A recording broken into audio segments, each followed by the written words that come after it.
반갑습니다. 지난 시간부터 우리는 문화 콘텐츠 산업의 대표 분야들을 살펴보고 있습니다. 그 중에서도 움직이는 영상을 통해 새로운 미학을 형성했던 영상예술 분야, 영화와 TV 드라마를 공부하고 있지요. 오늘은 그 두 번째 시간입니다. 함께 공부할 내용은 크게 두 가지예요. 첫째, 세계 영화 시장의 흐름을 살펴보고, 둘째, 이야기 분량, 그에 따라 TV 드라마의 이론과 변화 양상을 검토하겠습니다.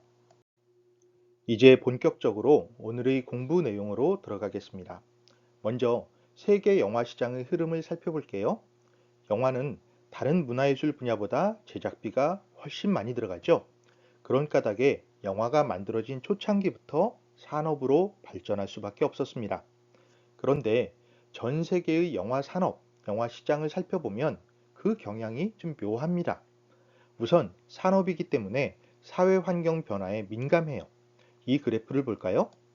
미국 영화협회에서 발표한 2021 테마 리포트에 수록된 글로벌 박스 오피스 규모입니다.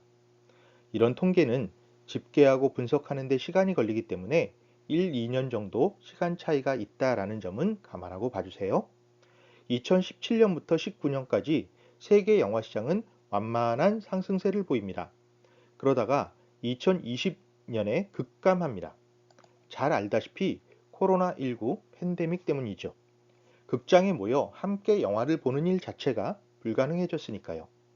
이후 2021년에는 다소 회복되지만 여전히 절반의 수준에 불과합니다. 그런데 이와는 다소 결이 다른 양상을 보여주는 자료도 있습니다. 한국의 영화진흥위원회에서 발표한 자료인데요. 여기에서도 코로나19의 영향으로 영화 산업이 타격을 받았다라는 사실이 제시되기는 하는데 지난 주황색 선, 즉 총 매출을 보면 2021년에 거의 회복하고 2022년에는 오히려 증가한 것으로 제시되어 있습니다. 세부 내용을 살펴보면 더 흥미로운 부분이 있습니다. 지난 검은색 선이 극장 수입인데요. 이는 여전히 회복되지 않은 것으로 제시됩니다. 그런데 검은색 실선, 즉 OTT 부분이 팬데믹 시기에 오히려 증가했어요. 그러니까 두 자료를 종합하면 이런 내용을 알 수 있겠습니다. 극장 수입은 분명히 감소했지만 OTT의 성장으로 인해 전체 영화 산업에는 큰 변화가 없었다. 회복되었을 뿐만 아니라 오히려 다소 성장하기까지 했다. 물론 이 변화가 감염병 창궐이라는 특수한 상황의 영향으로 한정될지 아니면 영화를 감상하는 새로운 방법으로 굳어질지는 조금 더 지켜봐야 합니다. 앞선 강의에서 설명한 것처럼 패러다임은 단기간에 바뀌지 않으니까요. 어찌되었든 주목할 만한 변화가 이루어진 것만은 분명한 사실입니다. 앞으로 몇 년간은 관심을 가지고 지켜볼 필요가 있겠어요. 이런 상황 변화를 염두에 두고 현황을 다시 살펴봅시다. 다시 미국 영화협회의 자료입니다. 2021년 기준 세계 영화 시장에서 가장 큰 규모를 가진 국가는 중국으로 약 73억 달러의 매출을 올렸습니다. 다음이 미국과 캐나다, 북미 시장으로 45억 달러 규모로 집계되었고요. 이는 아주 주목할 만한 결과입니다. 코로나19 팬데믹 이전인 2019년에는 미국이 압도적인 규모로 1위, 중국이 2위였거든요. 그런데 팬데믹 기간에 극장 수입이 줄어들면서 순위가 역전된 겁니다. 아무래도 중국의 영화 산업은 내수 시장이 중심이 되기 때문에 피해를 통제할 수 있었고 북미의 영화 산업은 세계를 대상으로 하는 까닭에 각 나라의 상황에 영향을 받았기 때문이죠. 다음 3위는 일본입니다. 규모는 15억 달러로 2019년에 비해 절반으로 줄기는 했지만 순위는 유지하고 있습니다. 이어서 영국과 프랑스가 4위로 집계되었는데 마찬가지로 규모가 절반 수준인 8억 달러로 줄었습니다. 그런데 이 부분이 뼈아픈 현실이에요. 2019년 집계에서는 인도와 한국이 같은 규모로 4위 그룹을 형성했거든요. 2019년에는 7위 규모였던 러시아가 2021년에는 6억 달러 규모로 5위로 집계되었고 그 뒤에야 한국, 인도, 호주 등이 6위 그룹을 형성하고 있습니다. 이 부분 더 자세하게 살펴봅시다. 먼저 한국과 인도 시장이에요. 이 두 국가는 2019년에는 영국, 프랑스와 함께 4위 그룹에 속했는데 2021년 순위가 떨어졌습니다. 시장 규모는 절반 이하가 되었고요. 우선 한국의 경우에는 세계 시장과의 연동성이 하락의 요인이라고 하겠습니다. 내수 시장의 규모가 크지 않은 탓에 세계 시장 변화의 영향을 많이 받을 수밖에 없었던 것이죠. 사실 이 정도 규모도 결코 작다고 할 수는 없습니다. 흔히 문화 콘텐츠 산업의 한 분야가 자국 내 시장을 형성하기 위해서는 1억 명 정도의 인구가 필요하다고 이야기합니다. 일본의 인구는 약 1억 2천만 명, 러시아는 1억 4천만 명이니 이 정도까지는 내수 시장만으로도 유지가 될 수 있죠. 반면 대한민국 인구는 5,100만 명밖에 안 됩니다. 내수 시장만으로는 한 산업 분야가 유지되기 어렵습니다. 그러함에도 불구하고 한국이 세계 영화 시장에서 6위권의 매출 규모를 유지하고 있다라는 사실 자체는 대단한 겁니다. 코로나19 이전보다 어려워진 것은 사실이지만 아직 한국 영화의 위기라고 말할 정도는 아니에요. 분명한 성장 잠재력을 가지고 있다라고 저는 판단합니다. 앞으로 3, 4년 정도가 중요해요. 영화 산업 규모가 회복되고 OTT 등의 새로운 관람 방식에 잘 적응한다면 다시 성장할 수 있다라고 저는 믿습니다. 물론 내수 시장의 규모가 클수록 안정적으로 성장할 수 있는 기반을 갖춘 것은 분명한 사실입니다.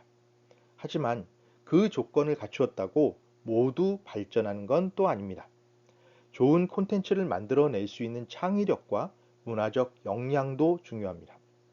영국의 인구는 6,800만 명, 프랑스는 6,500만 명이에요. 대한민국보다 많지만 1억 명에는 이르지 못합니다. 그러함에도 불구하고 이들은 세계 영화 산업을 선도하는 국가들입니다. 한국과 같은 순위인 호주는 2,600만 명 남짓이고요. 여기에서 인도 영화의 순위가 낮아진 이유를 찾을 수 있습니다. 인도의 인구는 중국보다 많아요. 발전 가능성이야 많지만 규모를 고려하면 현재의 순위는 너무 낮지요. 아직 세계적으로 주목받을 수 있는 창의적인 작품을 많이 발표하지 못한 까닭입니다. 반면 호주의 약진은 주목할 만합니다. 2019년에 7위였는데 팬데믹 기간을 지나면서 오히려 순위가 다소 올랐어요. 큰 변화 없이 자기 자리를 고수하고 있다라고도 할 수 있겠습니다.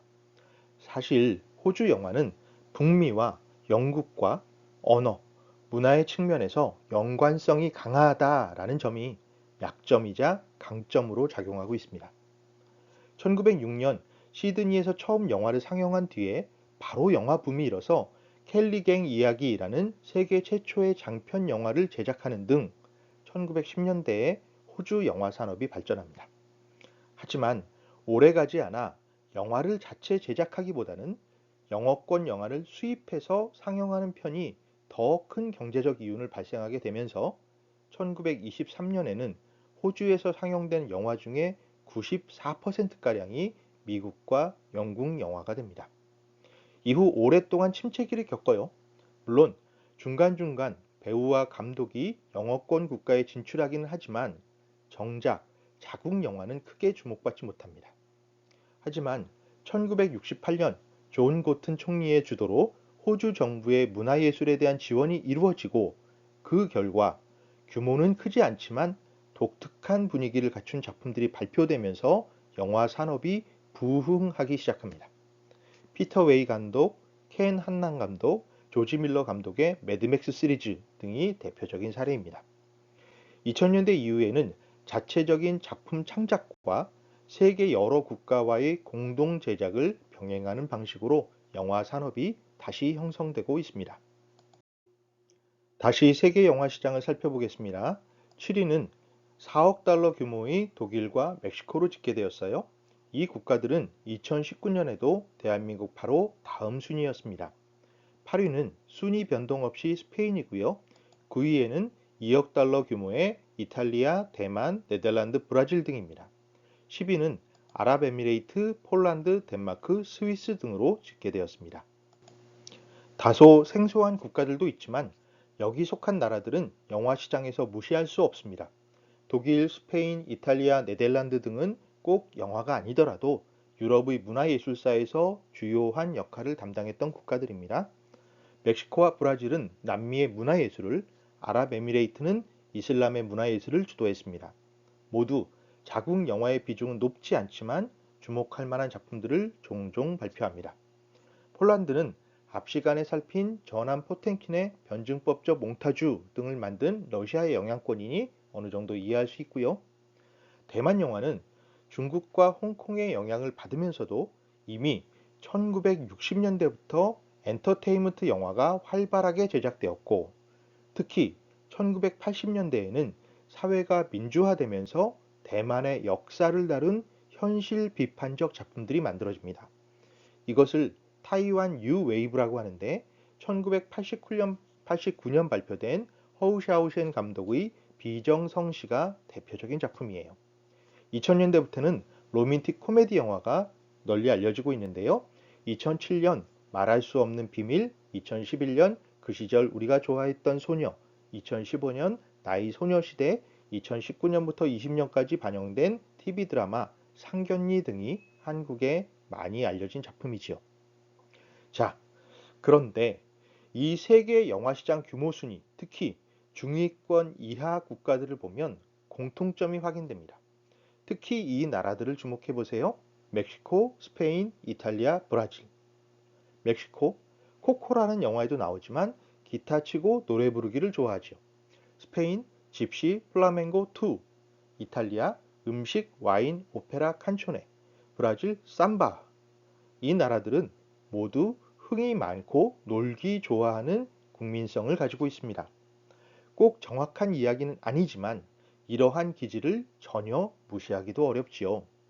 흥이 많다는 건 엔터테인먼트의 전통이 강하고 관련된 문화자산을 많이 갖추고 있다라는 뜻입니다.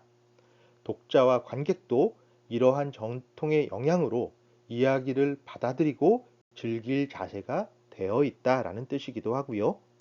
그러니까 이 부분도 우리가 관심을 가지고 살펴볼 문제입니다.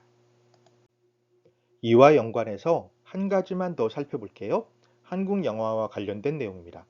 영화진흥위원회에서 발표한 2022 한국 영화산업 결산이라는 자료를 보면 한국 영화 시장의 구성은 이와 같습니다. 추세는 앞서 설명한 내용이니 여기에서는 건너뛰고 주황색 해외 매출 부분에 주목해 보세요. 이 부분의 상세 자료를 보면 이렇습니다. 여전히 극장 수입의 비중이 높아요. 비록 2019년에는 76.3%에 이르렀던 것이 2021년에는 68%로 줄어들었지만 온라인 매출은 19.9%에서 24.8%로 증가했지요. DVD와 블루레이 디스크 판매 등은 미미하게 늘었고 TV 방영권이 1.4%로 새로 잡혔습니다. 그만큼 저작권 관리가 자리를 잡아가고 있다라는 의미가 되겠습니다. 주목할 부분은 해외 수출 항목인데 2019년 3.4%였던 것이 2021년에는 5.4%가 됐어요. 세계 영화 산업의 규모가 축소된 상황에서도 나름대로 선전하고 있는 겁니다.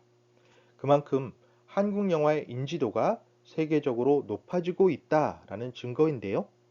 아직 충분하다고는 할 수 없지만 분명히 주목할 만한 변화라고 하겠습니다.